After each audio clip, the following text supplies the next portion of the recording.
Nous allons lire de l'Ancien Testament, du livre d'Ésaïe et du chapitre 40. Consolez, consolez mon peuple, dit votre Dieu. Parlez au cœur de Jérusalem et criez-lui que sa servitude est finie, que son iniquité est expiée, qu'elle a reçu de la main de l'Éternel au double de tous ses péchés. Une voix crie, préparez dans le désert le chemin de l'Éternel. Aplanissez dans les lieux arides une route pour notre Dieu.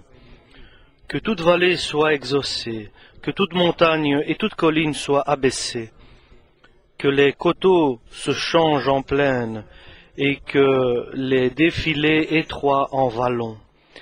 Alors la gloire de l'Éternel sera révélée, et au même instant toute chair verra que la bouche de l'Éternel a parlé. Une voix dit « Crie !» et elle répond « Que crierai-je » Toute chair est comme l'herbe, et tout homme et tout son éclat comme la fleur des champs. L'herbe sèche, la fleur tombe, quand le vent de l'Éternel souffle dessus. Certainement le peuple est comme l'herbe. L'herbe sèche, la fleur tombe, mais la parole de notre Dieu subsiste éternellement. Monte sur une haute montagne, Sion, pour publier la bonne nouvelle. Élève avec force ta voix, Jérusalem, pour publier la bonne nouvelle. Élève ta voix, ne crains pas. Dites aux villes de Juda, voici votre Dieu. Voici le Sauveur, l'Éternel, le Seigneur, vient avec puissance. Amen. C'est une parole inspirée de Dieu, qui est prophétique et qui est révélée, et qui réconforte et donne du courage, qui encourage. Ceux qui ont besoin de ces paroles, ceux qui ont les oreilles ouvertes. C'est un ordre divin. Et consolez, consolez mon peuple, nous dit la parole de Dieu, avec une seule consolation. Il n'y a pas beaucoup de consolation. Et nous savons que quelqu'un qui est dans la peine, dans la douleur, il est difficile de le consoler. Il est difficile de consoler une personne qui n'en peut plus, qui ne peut pas se tenir sur ses pieds, qui est dans le désert, qui autour de lui voit tout tomber, que tout est en train de disparaître, de se détruire. Et il reçoit de partout des messages de destruction et de désolation. Et aussi des messages qui ne sont pas agréables. Et la raison et la cause de ce qui arrive, ce sont nos erreurs, nos fautes, nos faiblesses, notre manque de foi. Ce n'est pas la faute de Dieu de tout ce que nous traversons. Et nous ne pouvons pas jeter la faute aux autres. Chacun porte son propre fardeau et sa propre croix. Alléluia. Il n'y a pas d'autre consolation que celle que la parole de Dieu apporte aux hommes. Ceux qui écoutent et qui entendent la parole de Dieu. Consolez mon peuple en lui disant que le Seigneur arrive, que le Seigneur vient. Ça, c'est la consolation. Parce que si Dieu ne vient pas lui-même, s'il ne vient pas lui-même dans la vie des gens,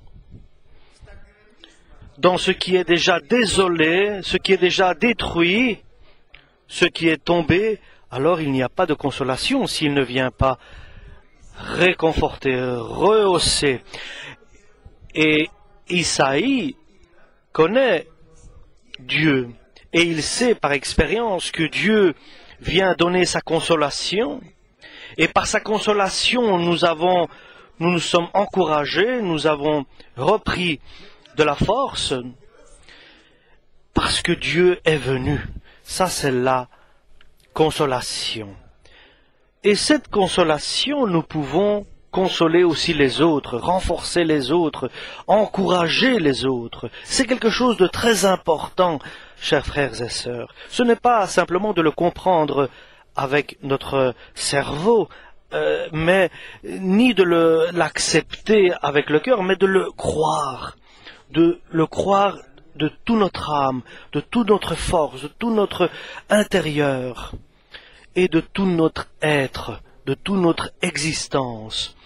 Croire que Dieu veut venir dans notre vie pour corriger toute chose qui doit être corrigée. Et cela n'est pas une fausse consolation, mais c'est une vérité éternelle, parce qu'elle est écrite dans l'évangile de Jésus-Christ, elle est écrite dans la Bible, et tout ce qui est écrit dans la Bible ne peut pas être modifié. Et si nous demandions, Dieu, quelle est ta volonté pour moi, ton désir profond pour moi, chacun dirait, parce que nous avons aussi des oreilles pour écouter, pour entendre la volonté de Dieu, le désir de Dieu, de son amour pour nous. Ma volonté, si on pouvait entendre ce qui dirait Jésus, c'est qu'il voudrait venir rétablir toutes choses, corriger toutes choses sur la terre. Ça, c'est la volonté de Dieu. Si nous pouvions écouter son intérieur, sa parole, sa bouche. Et chaque fois, lorsqu'il va quelque part, il envoie sa parole. Et il envoie sa parole dans le désert. C'est une voix qui crie dans le désert. Et cette voix se propage dans des endroits déserts où il n'y a rien qui est resté debout. Tout est détruit. Il n'y a aucun endroit où on peut se reposer. C'est là que cette parole arrive. C'est une voix qui crie dans le désert. C'est la parole de Dieu. C'est cette parole qui crie partout. Et tout ce qui est une crevasse sera relevé. Tous ceux qui sont rabaissés, qui sont dans la peine, dans la souffrance, seront redressés, seront relevés par cette parole qui crie dans le désert, où il y a la désolation. Et tout ce qui est élevé, tout ce qui est supérieur, tout ce qui est grand sera rabaissé, sera descendu. Tout ce qui est tordu et sinueux sera aplani, sera droit, et ce qui est difficile, ce qui est mêlé et difficile sera facile. Parce que ce qui intéresse Dieu et ce qui doit nous intéresser à nous aussi, c'est que la gloire de Dieu traverse là où il y a besoin d'une correction, que la gloire de Dieu traverse cet endroit. Dieu veut et désire corriger toutes choses. Et le commandement que nous avons reçu, c'est de consoler le peuple. Et nous n'allons jamais dire que tout ira bien. Ça, bien sûr, nous savons que c'est des erreurs, des faussetés, c'est des mensonges. Crie à Dieu. Appelle à Dieu, fais appel à Dieu, il viendra faire des miracles pour toi. Il viendra redresser, corriger, remettre les choses en place, rétablir la situation. Il viendra élever, soulever celui qui est par terre, qui est abaissé. Il viendra mettre un équilibre, il viendra donner la solution. Parce qu'après, il voudra révéler sa gloire lorsqu'il va intervenir. Est-ce que tu le crois, chers frères et sœurs? Est-ce que vous le croyez? Dieu désire nous consoler. C'est sa volonté, son désir profond. C'est une voix qui vient de loin. C'est une voix qui vient de loin. Et combien nous aimons cette parole de Dieu. C'est une parole qui vient de loin, qui crie. Et que dois-je crier, dit le prophète? Que dois-je dire? Que chaque chair, que chaque être est comme de l'herbe. Chaque personne est comme une plante. Et la gloire de l'homme, c'est comme sa fleur, une fleur. Si l'herbe est desséchée, la fleur disparaît. Ça, c'est l'honneur. Ça, c'est l'homme. Ne vois pas dans cela. Ce n'est pas ça qui va te consoler. Ne tombe pas dans la tromperie et dans le mensonge de cela. Et ne tombe pas dans l'erreur de cela, que tu peux trouver une consolation d'une personne, qui que ce soit. Tu ne trouveras pas de consolation d'une personne qui ressemble à une herbe et dont sa gloire est comme une fleur et dont sa fleur. Il suffit qu'un air chaud passe, cette herbe va être desséchée. Mais celui qui espère en Dieu, il va rester éternellement. De qui recevrai-je cette consolation si cette personne est brûlée par un vent brûlant qui vient le dessécher? C'est en Dieu que je dois espérer. C'est lui mon espérance et pas l'homme, l'être humain. Et toi, chacun de nous, toi personnellement, moi personnellement, tu as reçu de Dieu un ordre. Tu dois recevoir de la part de Dieu de bons messages. Moi, toi, qui aujourd'hui nous sommes consolés par cette parole que nous recevons par le biais du Saint-Esprit, nous tombons dans la certitude que cette parole est vivante et qu'elle agit et qu'elle est tranchante comme une épée à double tranchant et qui entre dans l'intre intérieur jusqu'à arriver au cœur de l'âme. Et nous cherchons une issue dans toutes les impasses qui se présentent devant nous. Et nous avons un ordre d'apporter de bons messages. Et les bons messages ne viennent pas par notre intelligence, mais par des ordres de Dieu. Et Dieu nous dit, monte dans la haute montagne, c'est là que tu entendras les paroles de consolation.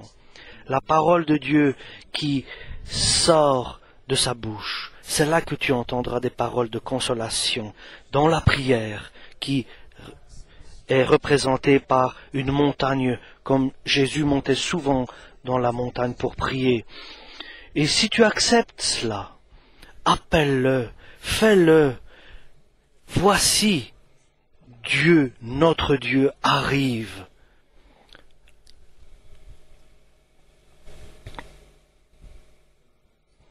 Je veux qu'il vienne dans ma vie. Est-ce qu'il n'est pas encore venu?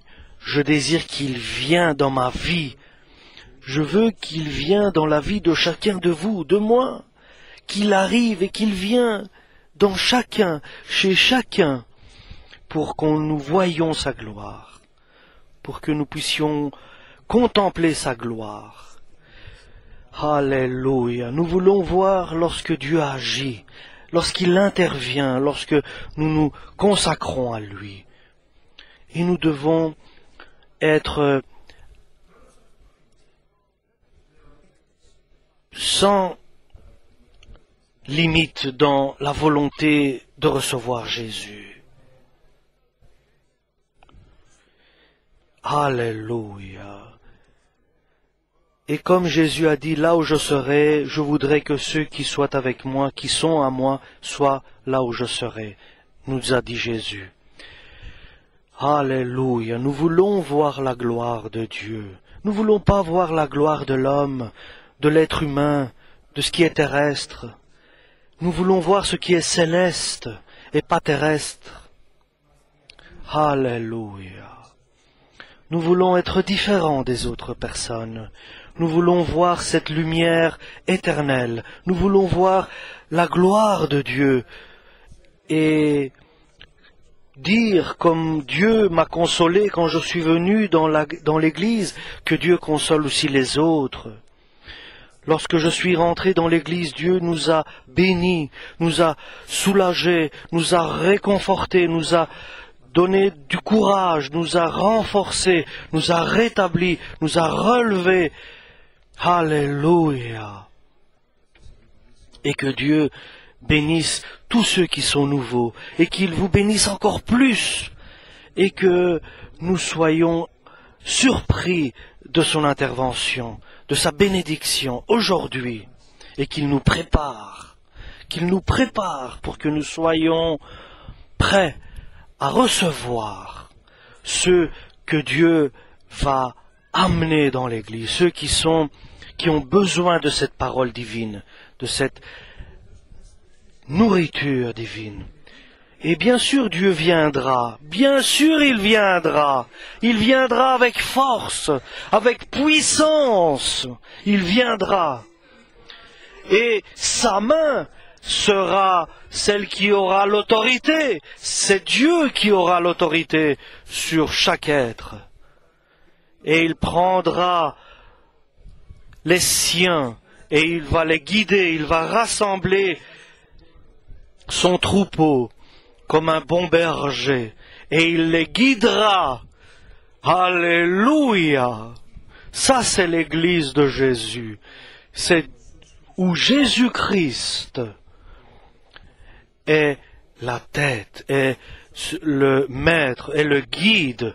Nous sommes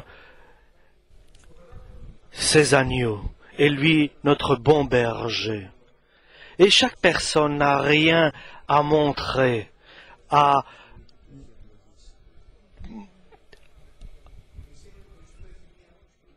Et nous savons bien que l'Église du Christ a une mission à accomplir.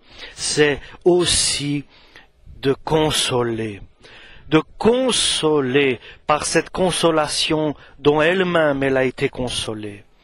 Donc l'Église, elle a aussi cette mission, c'est de consoler les autres, en disant Jésus viendra, et sa main sera le pouvoir, l'autorité, et ce qui est impossible aux hommes sera facile, parce que Dieu peut tout faire, ce qui est impossible aux hommes, Dieu peut le réussir, et tout ce qui est désert, il va l'inonder de sa bénédiction, ce sera inondé. Alléluia. Et tous ceux qui sont solitaires, tout ce qui est séparé, il les mettra quelque part ensemble pour qu'ils soient avec d'autres personnes. C'est le Saint-Esprit qui crie. Consolez, consolez mon peuple, crie le Saint-Esprit, selon que vous avez été consolés, consolez les autres aussi. Et notre seule consolation, notre espérance, c'est Jésus. Il viendra. Oui, il viendra. Et c'est lui qui va corriger, qui va mettre les choses au point. Il va augmenter, il va bénir. Alléluia.